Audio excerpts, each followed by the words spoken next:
Thank you. I'm gonna give an overview of LGBT rights as they stand today in the Middle East and North Africa region. And I will speak a bit more about investigations that we've done more recently, specifically targeting companies, such as social media companies, Meta, Grindr, etc., as facilitators for abuses that take place on social media against LGBT people. My name is Rasha YOUNES. As Berto said, I'm the acting director of the LGBT Rights Program. For the past 7 years, I've been handling the Middle East and North Africa portfolio for the LGBT Rights Program at Human Rights Watch. And there have been several themes that have come up that continue to be used by governments to target LGBT people. Primarily, the criminalization of same-sex relations is a primary issue that allows for abuses to continue against LGBT people and also empowers private individuals to also abuse and violate the rights of LGBT people with absolutely no accountability and no access to redress or protection mechanisms under the law. We have seen that even in countries that do not explicitly criminalize same-sex relations, such as previously Iraq. I'll speak about Iraq in a moment because that's not the case anymore. Jordan, Bahrain, even Egypt. Other laws are used to target LGBT people, such as morality laws, public indecency laws, as well as cyber crime laws, which are quite recent in the region. In 2015 until now, there have been many new cybercrime legislation that have made it through parliament in Jordan, in Egypt, and in many other contexts, which have been used to target LGBT people online. So not only are people arrested and prosecuted, in many cases suffer ill treatment and torture in detention as a result of their sexual orientation or gender identity, they are also now being targeted on social media platforms simply for expressing themselves online. So if an individual were to put a rainbow flag filter on Facebook, that alone is enough for Egyptian security forces and the Cybercrime Bureau to prosecute this individual on the basis of quote-unquote digital evidence, which is a very fraught term because it means that any online record of an individual promoting LGBT rights, speaking freely about their own sexual orientation or gender identity, or simply advocating for the rights of LGBT people is enough to land them in jail.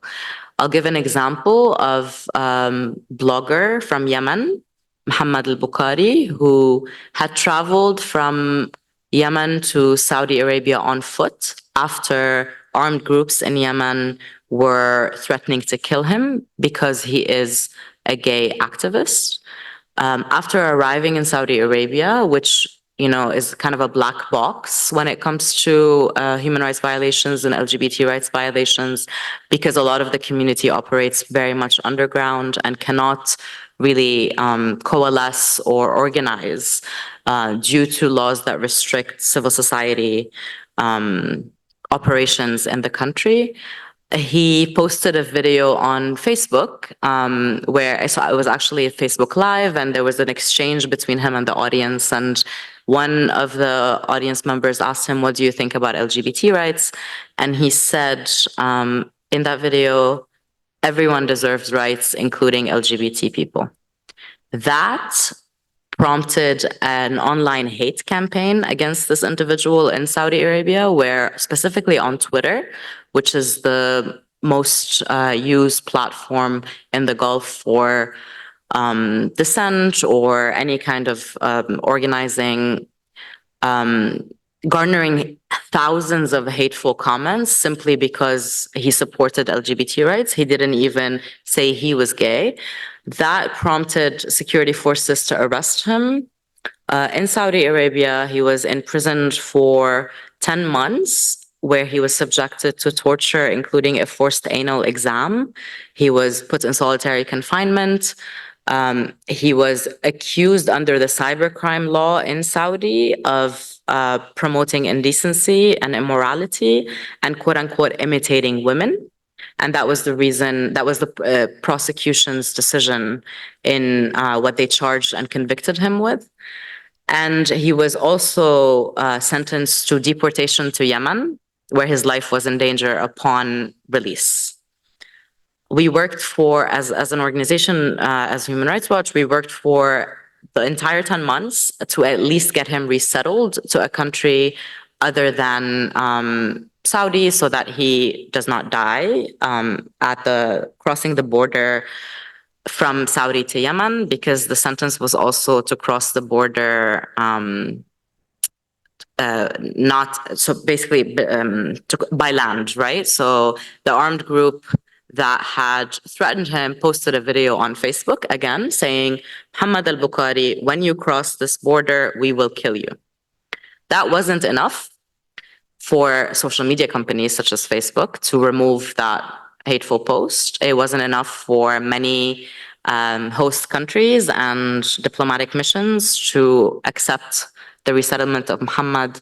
It took a very, very long time to be able to get him at the 11th hour resettled to Sweden, where he now lives.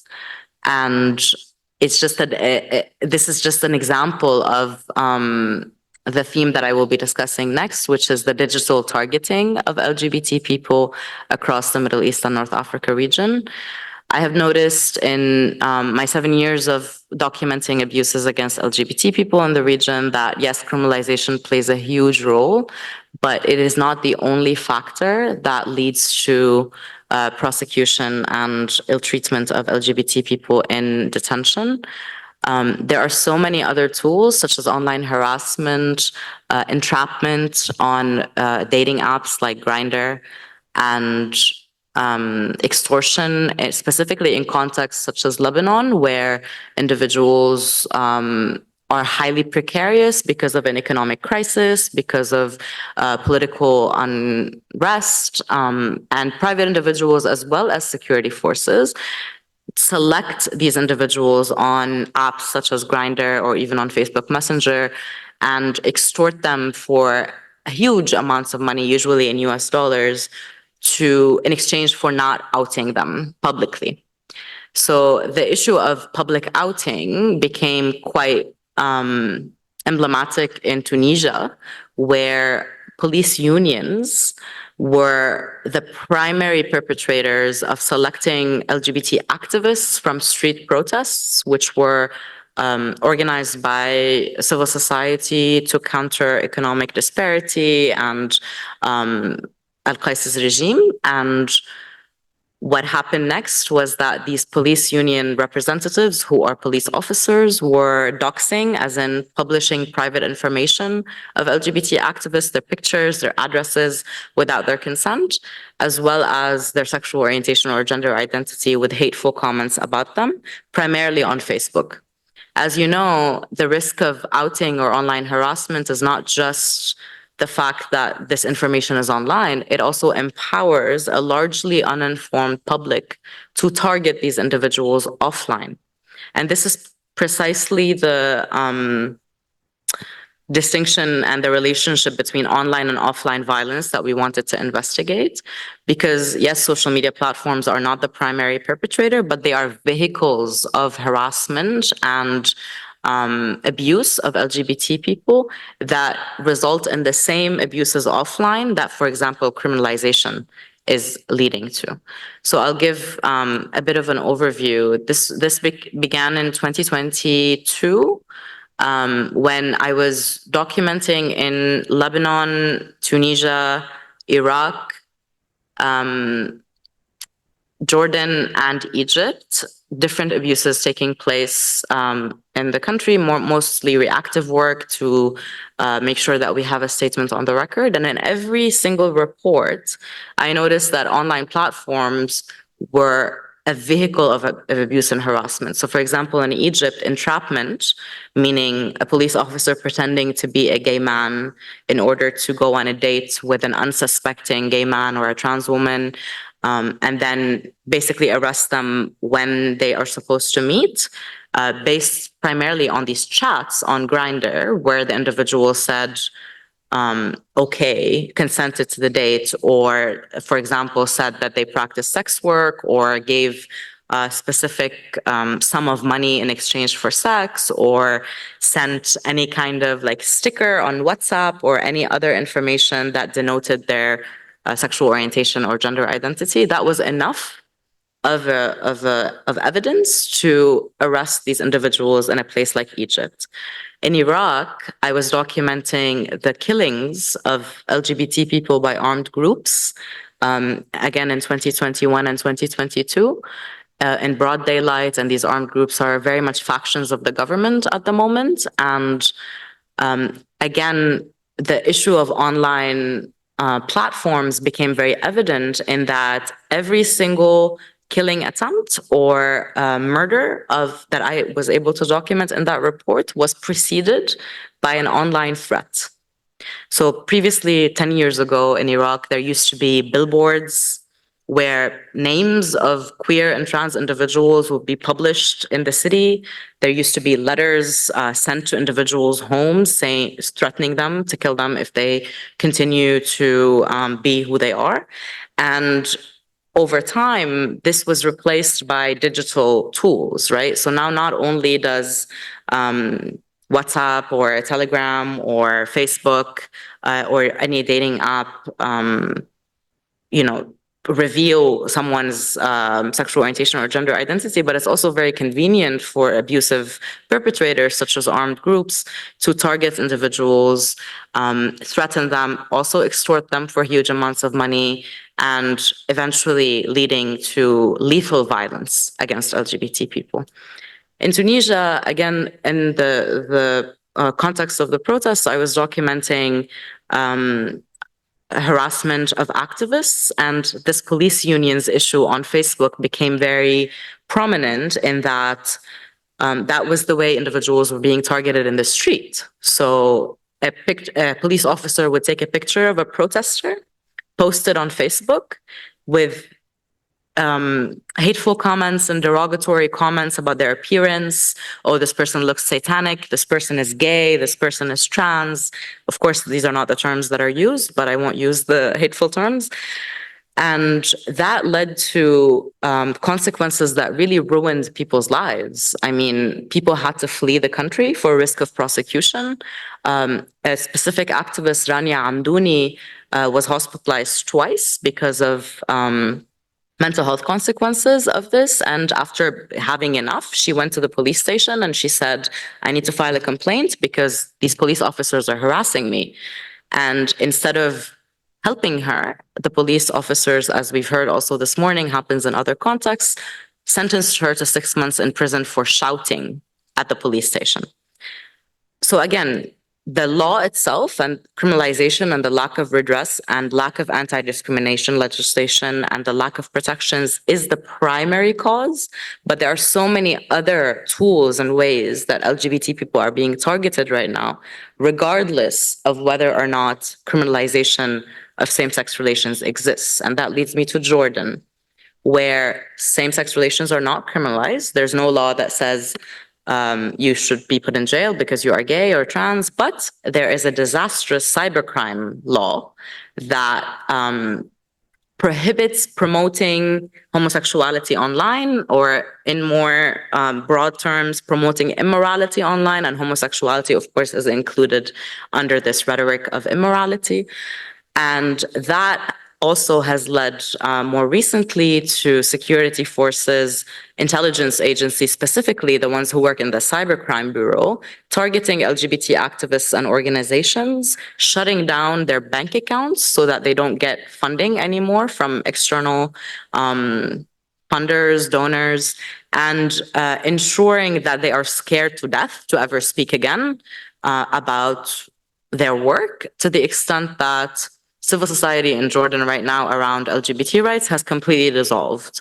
The directors of, or the leaders, I would say, of many organizations such as Rainbow Street or Amam Space or other organizations in Jordan that used to operate had fled the country and, of course, continue their activism from abroad. But it is the actual civil society around the issue of feminism, women's rights, sexual orientation, gender identity has been rendered obsolete in a context like Jordan. So I decided to bring all of these contexts together to launch a report in 2023 around the digital targeting of LGBT people in these 5 countries. And the point of that report was not just to say online abuses are taking place, but also to document the offline consequences of online violence.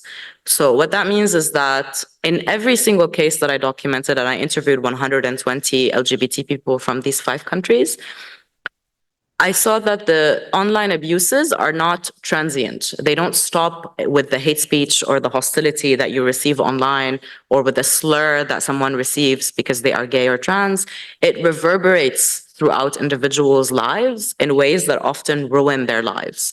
That could mean arbitrary arrest, prosecution on the basis of digital evidence or on the basis of cybercrime legislation, and torture and ill treatment in detention.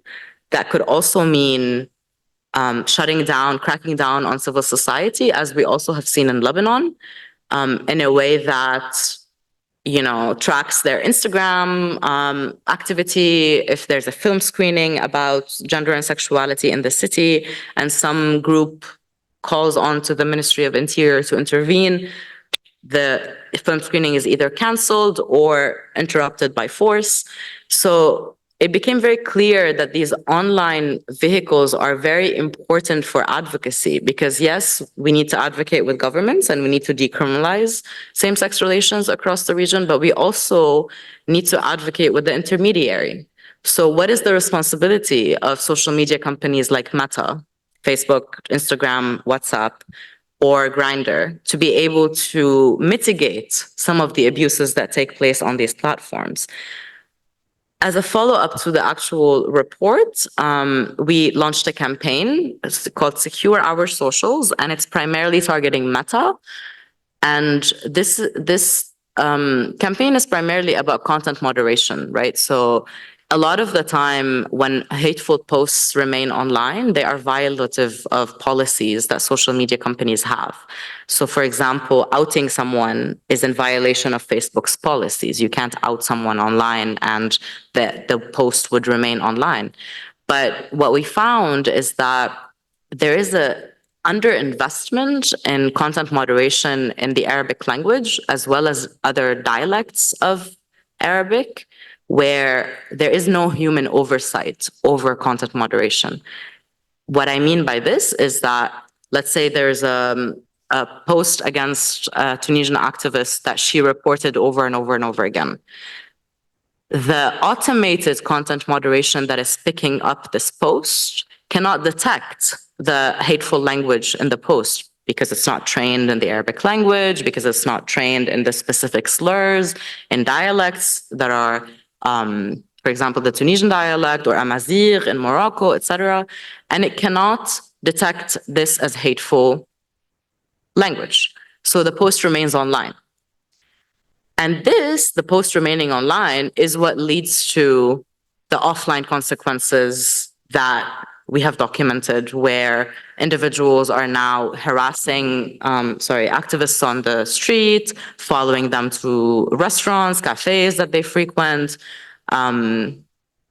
just the information becoming so public that there is no way to contain it anymore, and that leads to the offline abuses. So our primary ask to Meta is to invest more in content moderation in the Arabic language, and by that I mean hiring content moderators, human content moderators, not automation, that have the diversity, skill set, and human rights training to be able to detect such hateful language and remove it immediately before it reaches the public realm. So this is one kind of strand of the advocacy. And for with Grindr, for example, it's actually been extremely productive because Grindr is very responsive. It's very aware of the abuses that are taking place on its platforms in the region, and it's called out quite a lot. So, for example, as we were hearing earlier, in Lebanon, when this incitement to violence by a Hezbollah leader as well as other religious leaders became dangerous for individuals, we saw that Grindr was one of the first platforms where individuals would go and threaten LGBT people with outing, with death, with sexual violence, just to intimidate them. And what Grindr did as a step to mitigate this was to block all new accounts from being formed in that period in Lebanon, so that at least these individuals who are just trying to create fake profiles on the platform to harass LGBT people at a political moment can be stopped. So these kinds of small but piecemeal solutions for technology-facilitated harm against queer and trans people are very, very important.